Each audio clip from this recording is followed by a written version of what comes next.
Assalamualaikum warahmatullahi wabarakatuh.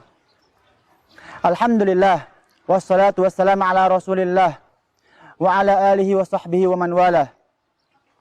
Ma'asyiral muslimin rahimani wa rahimakumullah. Kita lanjutkan pembahasan kitab Fawaidul Fawaid karya Al-Imam Ibnul Qayyim Al-Jauziyah. Dan sekarang kita masuk ke dalam pasal yang ketujuh, yaitu tentang ma'rifatullah bainal imanil muwahhidin wa imanil musyrikin. Yang artinya ma'rifatullah antara orang-orang yang bertauhid dengan orang-orang yang musyrik. Ma'asyiral muslimin rahimani wa rahimakumullah. Bentuk mengenal Allah atau yang lebih dikenal dengan istilah ma'rifatullah ada dua macam. Macam yang pertama adalah ma'rifatu iqrar, atau mengenal Allah hanya sebatas pengakuan saja. Maka ma'rifat jenis ini dimiliki oleh orang jahat maupun orang baik, orang taat maupun orang maksiat, orang mukmin, orang bertauhid maupun orang yang musyrik.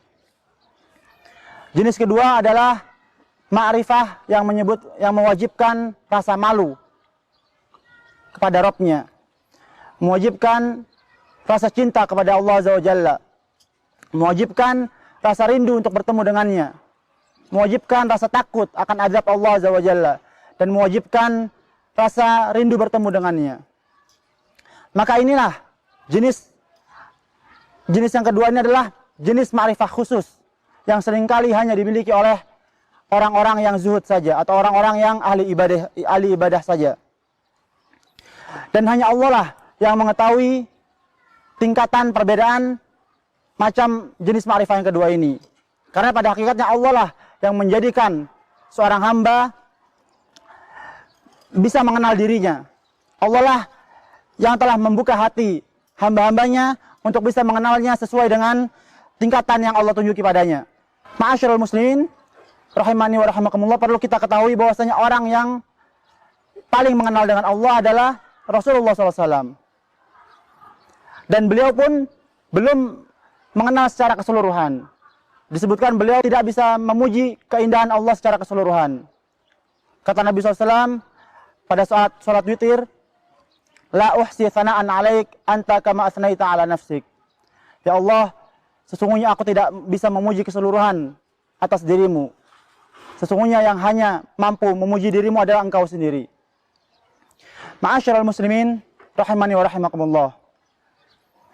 Al-Imam Ibnul Qayyim rahimahullah, beliau menyebutkan bahwasanya ada dua cara atau dua pintu untuk bisa sampai ke dalam derajat ma'rifah yang kedua tersebut. Yaitu cara yang pertama adalah dengan memikirkan serta merenungkan seluruh ayat Al-Quran, disertai pemahaman yang mendalam akan Allah dan Rasul-Nya. Dan cara yang kedua yaitu dengan memikirkan ayat-ayat Allah yang nampak dari ciptaannya, serta merenungi hikmahnya di balik tanda-tanda tersebut. Kemudian memikirkan kekuasaan Allah, kelembutan Allah, kasih sayang Allah terhadap hambanya, dan keadilan Allah terhadap para makhluknya. Tujuan dari kedua cara ini yaitu adalah agar seorang hamba dapat memahami makna Asmaul Husna, menghayati keagungan dan kesempurnaan kekuasaan Allah, dan dapat meyakini bahwasanya Allah lah satu-satunya zat yang memiliki nama-nama tersebut.